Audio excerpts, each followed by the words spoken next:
Mitch, you have an actual city you can organize, you can architect this thing. How would you want to see, ideally, the story of New Orleans and the South be told street to street? I'll address that, but I do want to say something. The people in the South are tired of everybody else looking down on us. There's a strong proprietary feeling about that. People in the South are smart. We're people of faith, family, and country. We go to school. And I think some of the pushback is, if we do this and we admit that somehow we were wrong, it's going to feed into the misapprehension that people from around the country have of us. South is a gorgeous place. I am a son of the South, which is why we have a special obligation to speak to this issue, part A.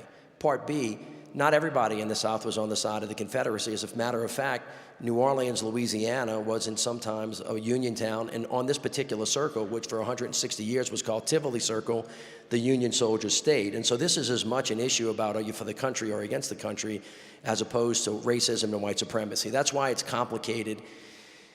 What I would say about the thing that we're not talking about is the historical malfeasance of not telling the whole story of who we are. Not just because it's unfair to leave people out, but because of who we are is important because we came from so many different places. So Americans would hear it as e pluribus unum. New Orleanians would hear it as the melting pot or a gumbo.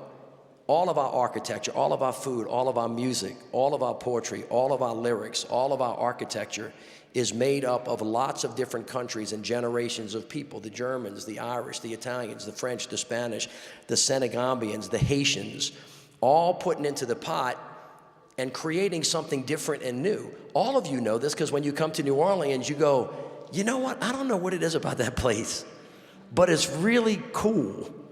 It's really soulful. And when Katrina hit, if you're being honest with yourselves, you kind of had your heart in your throat thinking, is it possible that we were going to lose the soul of America by losing this great American city?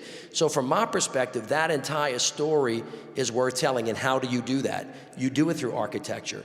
You do it through education. You do it through looking at yourself in the mirror and thinking about going forward. So what I would say to people across the country is think about this from where you are. Each city's different. Each community's different. And you ought to think about curating your spaces, because when you think about it, how did those monuments get up? You know, when they say you can't take them down, Mitch, they never said, well, who put them up and how'd they get up? How easy was it? Well, a very wealthy person went to the mayor, who happened to be a Confederate soldier, and said, I'd like to put this up. And they said, I think that's great, let's do it. They didn't go through a democratic process. They just put them up.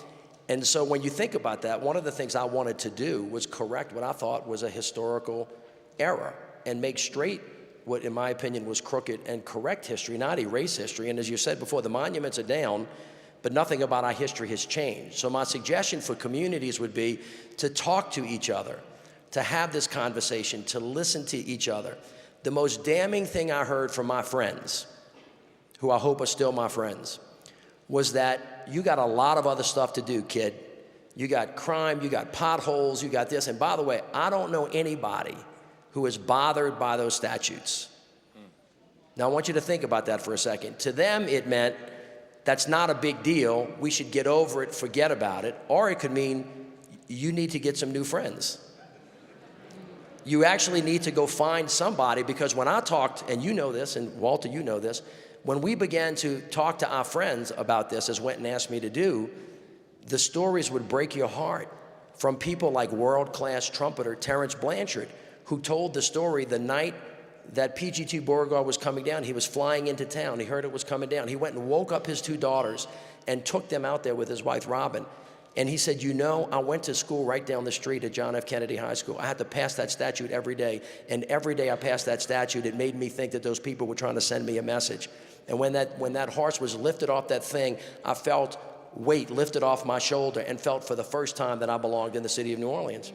Now, you know, that's very powerful. And I think it's something that we should listen to and hear from people and then act on it.